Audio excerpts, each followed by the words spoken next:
అందమైన ఉమ్మడి కుటుంబం, అందరూ కలిసి ఉంటారు. ఇంత ఆనందంగా ఉండడానికి కారణం ఏంటి? దీనికి పునాది ఎవరే వేశారు? మా నాన్నగారి క్వాలిటీ నేను ఎగ్జాంపుల్ చెప్పగలను. అమ్మ వాళ్ళ ఇంట్లో పెద్దది.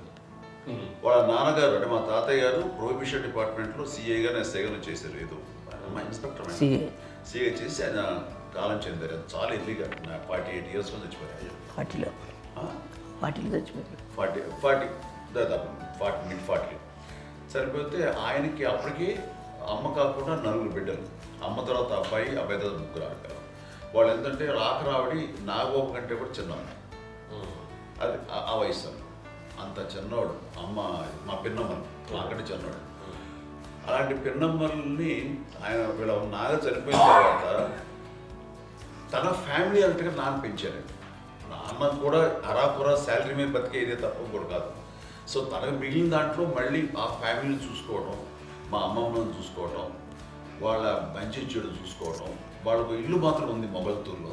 ఆ ఇంట్లో వాళ్ళు అద్దెకు వస్తే ఆ కొంచెం డబ్బు నానిచ్చే డబ్బు, అక్కడ పొలం కొనిచ్చారు. ఆ పొలం మీద ఇచ్చే డబ్బుతోటి అంతా బాగా చూసుకోరు తన ఫ్యామిలీ లాగా. కాబట్టి నాన్న ఫస్ట్ సూత్రధారి. అమ్మ కూడా ఫ్యామిలీ బాండింగ్ టుగెదర్నెస్ అనేది స్ట్రాంగ్గా ఉండటానికి నాన్న ఏర్పాటు చేసినటువంటి బీజం. అది అమ్మ కంటిన్యూ చేస్తుంది. మేము ఇవన్నీ చూసి మేము నేర్చుకుని మేము టుగెదర్ అంటున్నాం. అందునే we're very rich in terms of emotional bonding. ఎవరికి ఏ కష్టం వచ్చినా, ఎవరికి ఏది ఇబ్బంది వచ్చినా సరే మొత్తం అందరం గుమిగూడిపోతాం. ఏ లెవెల్గా వెళ్ళిపోయి మోర్ సపోర్ట్ చేస్తాం. అంటే వీ డోంట్ ఎక్స్పెక్ట్ ఇంకే అంతమంది ఏముంటుంది. ఎస్ ఒకరినొకరు భరోసా. అది మా ఫ్యామిలీ మేము వెరీ స్ట్రాంగ్ అని చెప్పాలి. పెద్దవాడు కాబట్టి అవకాశం నాకు వచ్చింది కాబట్టి అమ్మ ఇది ఎప్పుడు ఎవరు కొన్ని విషయాలు నాగబాబు సపోర్ట్గా ఉంటాడు. నాగబాబు ఉండి వాడు ఉంటే భరోసా. అలాగే ఆడపిల్లలు. మీ అందరిలోనూ అమ్మని ఎవరు ఎక్కువ జాగ్రత్తగా చూసుకుంటారు? ఎందుకంటే ఎగ్జాక్ట్లీ మేము కూడా గమనించలేని సున్నితమైనటువంటి ఇష్యూస్ లైక్ హెల్త్ విషయం కానీ, అమ్మ మూడు కానీ, అన్నయ్య ఎంత క్యాజువల్ ఎంత బిజీ ఉన్నా ఒక అమ్మాయి ఉంటుంది. అలాగే చాలా చిన్న చిన్న విషయాలు కూడా చాలా మెడికల్ ఇంట్రెస్ట్. అందుకని మాకు అన్నయ్య ఉన్నాడు, అన్నయ్య దగ్గర ఉన్న అమ్మ అంటే ఇంకా ఎక్కువ రిలాక్స్ అయ్యాను. అన్నయ్య దగ్గరికి వచ్చాక మేము అందరం చాలా కంఫర్ట్ అయిపోయాం. ఎప్పుడు ఎవరు కొన్ని విషయాలు నాగబాబు సపోర్ట్గా ఉంటాడు. నాగబాబు ఉండి వాడు ఉంటే భరోసా. అలాగే ఆడపిల్లలు ఇట్లా ఒకరినొకరు అండి కాంప్లిమెంటింగ్ టు ఈచ్ అదర్ అండి. అవి ఒక్కరు కాదండి. అది వాళ్ళు ఆమె చూపించే ప్రేమగా నేను చెప్పగలను. కానీ బట్ దీని అందరూ సూత్రధారి నాన్న తర్వాత అది అమ్మ మెయింటైన్ చేస్తుంది. ఇప్పుడు అమ్మ నా ఇంట్లో ఉంది అంటే మనవాళ్ళు వస్తారు, మనవాళ్ళు వస్తారు, ఆడబిడ్డలు వస్తారు, వీళ్ళ బిడ్డలు వస్తారు. ఇల్లు ఎప్పుడు కలకలాడతారు అమ్మ. అది మేమందరం ఆచరిస్తుంటాం పండగలకి పబ్బాలకి. అది నిన్న మొన్న నాగబాబు వచ్చి చాలాసేపు కూర్చున్నాడు. నేను ఇంట్లో లేకపోయినా వచ్చి నాగబాబు కూర్చొని టైం స్పెండ్ చేసి వెళ్ళిపోతుంటాడు.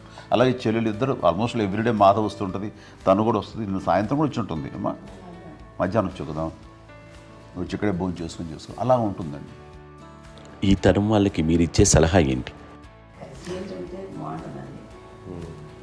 పిల్లలు తల్లి కలిసి అక్కజేరిలో అందరూ కలిసిపోయి అన్యోన్యం అంతా సంసారం నిలబడుతుంది. లేకపోతే ఏముందండి విడిపోతారు, విడిపోతే ఎక్కడే పడిపోవాలి అంతే.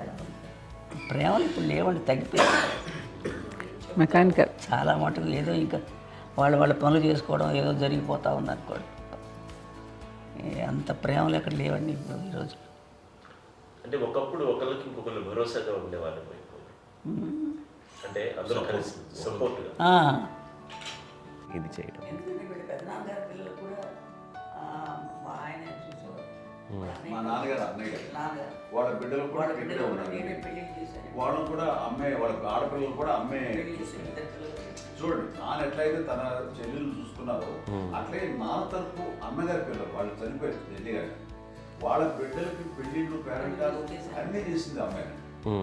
అమ్మ అలా చేసింది కాబట్టి అది మాకు మార్గదర్శకం ఉంది.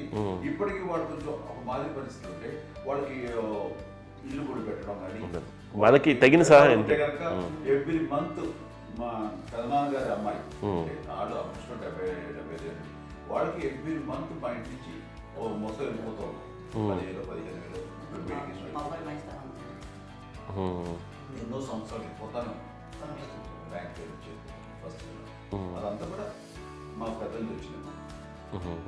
వాళ్ళు కూడా వచ్చి అమ్మని అంత ప్రేమలో చూస్తారు, అంత ఇష్టంగా చూస్తారు. అమ్మ ఇందాక చెప్పినట్లు ఇచ్చే మెసేజ్ ఏంటన్నది అమ్మ మాటల్లో చెప్పాలంటే, బంధాలు బాంధవ్యాలు అన్నది ఎనలేని ఆస్తిపాస్తులు. సో ఎలాగైతే డబ్బు ఎంత సంక్రమించింది, ఎన్ని ఆస్తులు వచ్చాయి ఫిజికల్గా అనే దాని మీద కంటే కూడా ఇవి ఆస్తిగా తీసుకుంటూ నేను విలువ ఎరిగి గుర్తెరిగి దాని ప్రభావం తెలుసుకుని అది కనుక మనం ఇచ్చుపుచ్చుకుంటే ఫ్యామిలీలో అంటే దాన్ని మించినటువంటి గొప్ప సంపద ఉండదు. కష్టాలు వచ్చినప్పుడు డబ్బు తీరుస్తుంది కాదండి, కష్టం వచ్చినప్పుడు ఒక భుజం తీరుస్తుంది, ఒక చేయూత తీరుస్తుంది. అది మన బ్లడ్ రిలేషన్ మనలో మనకి అది ఉండటం అనేది అదృష్టంగా ఫీల్ అవుతాం. అంటే ఒకసారి అమ్మ చూసి నాకు ఎందుకు అనిపిస్తుంది అంటే, అది ఎవరి ద్వారా సంక్రమించడానికి తన ఆ చెట్టు కొమ్మగా కాబట్టి ఆ చెట్టుకే మనం ఆపాదించాలి. ఎక్కడో మామూలుగా ఉండాల్సిన వాడు ఈ రోజున ఈ స్థితిలో ఉన్నాము, ఇంతమందికి లైఫ్ రావటానికి దోహదపడ్డాము, ఇంతమంది కలిసికట్టుగా ఉండడానికి ఇదైంది. అమ్మని చూస్తుంటే నాకు ఏమనిపిస్తుందంటే, అబ్బాయి ఇలాంటి జన్మం మనకి ఎవరికైనా ఉంటుందా? ఇంతమంది మనుషుల చేత కొలవబడేవాళ్ళు, ఆరాధింపబడేవాళ్ళు, అభిమానించబడేవాళ్ళు, ఇంతమంది నా వంశమా, నా సంపద అని అమ్మ ఫీల్ అంత గొప్ప ఫీలింగ్ ఎవరికి ఉంటుంది? మా చెల్లెలు కూడా వస్తుందని అనుకోవట్లేదు, సూర్య కూడా ఉంటుందని నేను అనుకోవట్లేదు. అలాంటి గొప్పగా ఇది. అండ్ ఆ రకంగా షీఈ్ వెరీ చాలా గొప్ప జన్మ. అమ్మకి చిన్న మానసికంగా చిన్న ఏదో ఒక డిప్రెషన్ అది వచ్చింది. ఏదో నాన్న గుర్తుకొచ్చో, నాన్న లేరనో, లేకపోతే వాళ్ళ అమ్మగారు కూడా అదే టైం చనిపోయారనో, తన దగ్గర ఉంటారు ఏదో ఉన్నప్పుడు మేము అందరం సపోర్ట్గా ఉండి మా కొన్నాళ్ళు నా దగ్గర ఉందిగా అని చెప్పేసి అప్పట్లో అమ్మ వేరేగా ఉంది. ఉన్నప్పుడు ఒకటే మాట, అమ్మ నీలాంటి గర్భం అంటే అంజనమదే గర్భం అని బయట ఎన్నోసార్లు నా ఫ్రెండ్స్ కానివ్వండి, బయట కానివ్వండి, కొన్ని సందర్భాల్లో మీటింగ్లో కానివ్వండి, స్పీచెస్లో కానీ అన్నవాళ్ళు ఎంతోమంది అన్నారు. వాళ్ళ మాట అంటే రీజన్ తెలుసా నీకు? కోటాను కోటల్లో ఎంతమంది తల్లులకు నీకు వచ్చిన అదృష్టం, నీకు లభించినటువంటి వరం ఎంత లభిస్తున్నాం. బిడ్డలు ఎంతోమంది చేత కొనియాడబడుతున్నారు, ఎంతోమందికి సహాయపడుతూ ఆ రకంగా వాళ్ళందరి యొక్క ఆశీస్సులు పొందుతున్నారు. కానీ ఎంతోమందికి నిరంతరం హెల్ప్ చేస్తూ వాళ్ళ ఇది చూసుకుంటున్నారు. అవి ఆ భగవంతుడు మీరు చేసిన పూజలో ఉన్న ఆ భగవంతుడు మన నెక్స్ట్ తరాలకు కూడా మనకి ఇలాంటిది వారసత్వంగా ఇస్తూ అదే రకంగా కొనసాగించేలాగా మనకు అదృష్టాన్ని ఇచ్చారు. ఇంతమంది ఎవరు నీ నుంచి వచ్చిన వాళ్ళే, నీకు నీ ఎంత గొప్ప గర్భం, ఎంత గొప్ప జన్మ ఇది. వాటికి నువ్వు ఇలా అవడం ఇది హై లెవెల్లో ఉండాలి ఫీలింగ్స్గా నువ్వు కానీ. అంతే నువ్వు ఇలాగా కుంగిపోవడం ఏంటమ్మా చెప్పినప్పుడు ఇది నీది కాదు, నాది కాదు, నువ్వు నమ్ముకున్న భగవంతుడు నీకు ఇచ్చింది అనుకుంటావు కదా. నువ్వు ఆ భగవంతుడి కృతజ్ఞత తీర్చుకోలేక ప్రతిరోజు ఆయన ధ్యానించు, ఆయన పూజలో ఉండు, నీకు ఆయనే ధైర్యం ఇస్తాడు. అంతేగాని నువ్వు నెగిటివ్ సైడ్ ఆలోచించుకోమ్మా. మా అందరికీ పాజిటివ్నెస్ ప్రివైల్ చేసిన దానివి, ఇచ్చిన దానివి, అందించిన దానివి. అలాంటి నువ్వు నెగిటివ్ వైపు వెళ్ళిపోకూడదు అని చెప్తే అంతే, మళ్ళీ అటుపక్క ఎప్పుడు గెలలేదు. ఆంజనేయ స్వామి భక్తి ఆయనలో ప్రవేశపెట్టి చెప్పాలంటే ఆయనకి నేను నన్ను దేవుడు ఇంట్లో నేనే ఇంట్రడ్యూస్ చేశాను. నానంత ప్రగాఢంగా నమ్మి ఆయన దానివల్ల లబ్ధి పొందారు. ఆయన అందులో మమ్మల్ని మించిపోయిన స్టేజ్కి వెళ్ళిపోయారు. ఆయనతోటి ఆంజనేయ స్వామితో ఇంటరాక్ట్ అవుతూ